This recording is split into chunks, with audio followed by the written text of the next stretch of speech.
जय शिव शंभू दोस्तों। तो स्वागत है आप सभी का मेरे सेकंड व्लॉग में। तो इस बार हमने प्लान किया था कि हम पूरा परिवार मिलकर हिमाचल का रुख करेंगे और माता रानी के दर्शन करेंगे, जैसे चिंतपूर्णी माता, ज्वाला देवी, नगरकोट और कांगड़ा देवी।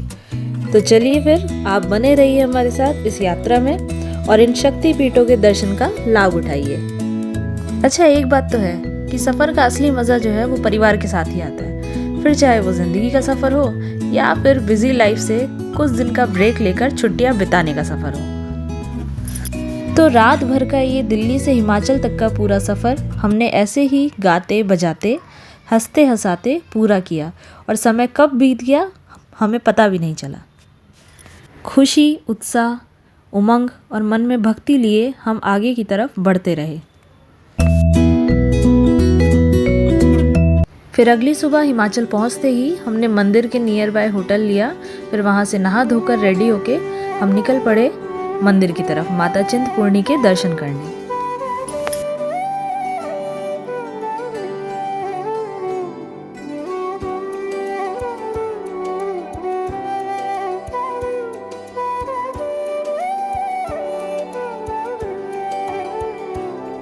तेरी गोद में सर है मैया, अब मुझको क्या डर है। अब यहाँ से मंदिर तक का पैदल मार्ग बहुत ही सुंदर है और पूरा दुकानों से सजा हुआ है। अब यहाँ से आपको माता की चुनरियाँ, नारियल, प्रसाद, थाली, जो भी आपको लेना है यहाँ पर आपको सभी मिलेगा। यहाँ पे मेरे साथ तन्नू, मासी, गुड्डू, बड़े पापा, ताऊ जी सभी हम लोग साथ चल रहे थे। आधे लोग हमारे आगे थे, आधे लोग पीछे थे। माता रानी के जयकारे लगाते हुए हम मंदिर की तरफ आगे बढ़ रहे थे। ये देखिए चेहरों पे उत्साह, खुशी अलग ही नज़र आ रही है। और बस फिर पहुंच गए हम माता रानी के दरबार में। मम्मा और पापा मेरे साथ साथ पीछे ही चल रहे थे। बहुत ही शांति से बहुत ही अच्छे दर्शन हुए। माता रानी का खूब सारा आशीर्वाद लिया। मंदिर के प्रांगण में ये मधुर संगीत सुनने के बाद हमने माता रानी के पेड़ पर बांधा मन्नत का धागा और फिर हम चल दिए मंदिर से बाहर दर्शन करके, खूब सारी खुशी और खूब सारी पॉजिटिविटी अपने साथ लेकर। अच्छा, मंदिर में काफ़ी खुले दर्शन हुए हमें, कोई भीड़ भाड़ नहीं। तो नवंबर में हमारा जाने का डिसीजन बिल्कुल सही रहा। अब यहाँ पे मामी जी और मम्मा, इनके चेहरों की खुशी बोल रही है, ज़ोर से बोलो जय माता दी। और ये मेरा छोटा भाई सूर्यांश। और हम सभी तेज़ कदमों से नीचे की तरफ उतरते हुए, क्योंकि भूख भी थोड़ा तेज़ लगने लगी थी। फिर नीचे एक ढाबे पे रुककर हमने ऑर्डर किए गर्मा गर्म आलू के पराठे। अब भाई सुबह का नाश्ता हो और पराठे ना हो, ऐसा तो हो ही नहीं सकता। अच्छा, एक चीज़ है, आप कहीं भी घूमने जाओ ना, वहाँ का लोकल ढाबे पे लोकल फूड ज़रूर ट्राई करो। सीरियसली वो मज़ा आपको रेस्टोरेंट में आ ही नहीं सकता, गारंटी। जैसे आगे जाते ही हमें मिला ये पहाड़ी फ्रूट जिसका नाम था रामफल। और मामा जी हम सबको यहाँ समझाते हुए कि बेटा पहाड़ों में आए हो तो पहाड़ी फ्रूट ज़रूर ट्राई करना चाहिए, क्योंकि इसको खाने से बॉडी में एक ऊर्जा आती है, अच्छा होता है। सभी ने एक एक पीस उठाया और फिर खाकर वो बचपन वाले फालसेब की याद आ गई, क्योंकि ये टेस्ट में बिल्कुल वैसा ही था।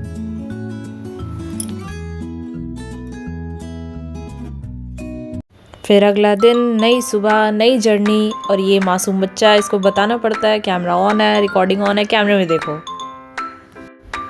यहाँ मामी जी, हेलो हाय सभी को, सुबह की गुड मॉर्निंग। और यहाँ पे ताऊ जी चल रहे हैं हमारे साथ। और यहाँ पे हमारे साथ ताऊ जी, ये सभी का नाम बताते हुए कि कोई गोविंदा लग रहा है, कोई शाहरुख खान है, कोई सलमान खान है।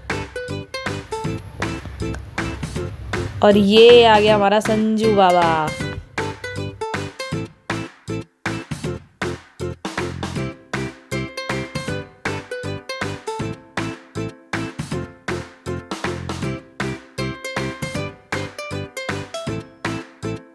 तो देखिए पहुंच गए हम माता के दरबार में। जय श्री ज्वाला माँ।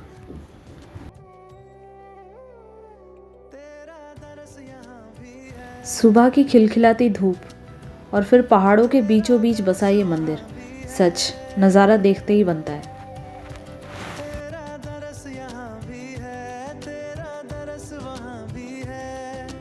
हर दुख से लड़ने को मैया तेरा एक जयकारा काफी है। यहाँ नीचे मंदिर में ज्वाला देवी के दर्शन करने के बाद ऊपर की तरफ 2 से 2.5 किलोमीटर तारा देवी का मंदिर है, वहाँ भी जाते हैं सब दर्शन करने। फिर मंदिर में दर्शन करने के बाद हम गए माता रानी के शयन कक्ष में, जहाँ पंडित जी ने दिखाया हमें अकबर के द्वारा चढ़ाया हुआ सोने का छत्र, जो कि अब किसी भी धातु का नहीं बचा है, ये सिर्फ और सिर्फ मिट्टी हो चुका है, जो कि इस बात का प्रमाण है कि घमंड चाहे किसी राजा महाराजा का हो या शहंशाह का हो, वो एक दिन मिट्टी में ही मिल जाता है।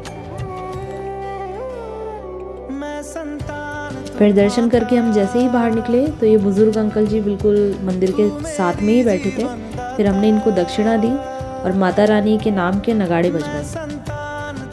ये माता रानी के दरबार में एक अपनी हाजिरी लगाने और अपनी खुशी व्यक्त करने का बस एक तरीका है।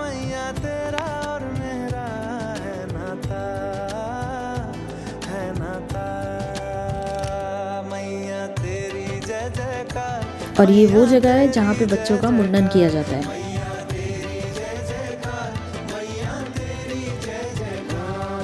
फिर नीचे उतरते समय हमें दिखी ये दुकान मान्या कलेक्शन, और यहाँ पे पश्मीना सूट, शॉल, हर टाइप की वैरायटी थी और कलेक्शन काफ़ी अच्छा था। फिर शॉपिंग करके थके हारे लौटे हम अपने होटल की तरफ। चलिए अब चलते हैं। फिर डिनर करने के बाद हम सब बैठ गए यहाँ गप्पे मारने। अब इतनी जल्दी नींद किसको आने वाली है, वो भी जब सब साथ में हो। अब यहाँ मामा जी बताने लगे हमें अपने बचपन के किस्से, मम्मी के, दोनों मासियों के। तो यही हंसी मजाक ठहाके, यही सिलसिला हमारा चल रहा था। तो चलिए फिर मिलते हैं इसी ब्लॉग के सेकंड पार्ट में। तब तक के लिए जय माता दी। और मेरे चैनल लाइफ विद काजू को प्लीज़ सब्सक्राइब कीजिए, इस ब्लॉग को लाइक कीजिए, कमेंट कीजिए, शेयर कीजिए।